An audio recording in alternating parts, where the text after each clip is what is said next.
বাতাবি। হ্যাঁ, কাঁচা লঙ্কা বিট লবণ দিয়ে মাখানো আছে। ধরো, খাও খাও খাও খাও।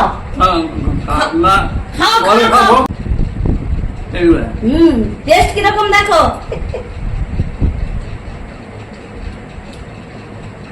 ভালো লাগছে? তাহলে তুমি বলো খারাপ বলে? কাঁচা লঙ্কা তো আছে, কাঁচা লঙ্কা বিট লবণ। টেস্ট লাগছে?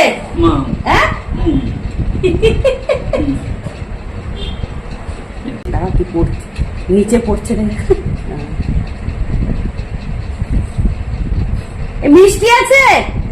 মিষ্টি? হ্যাঁ,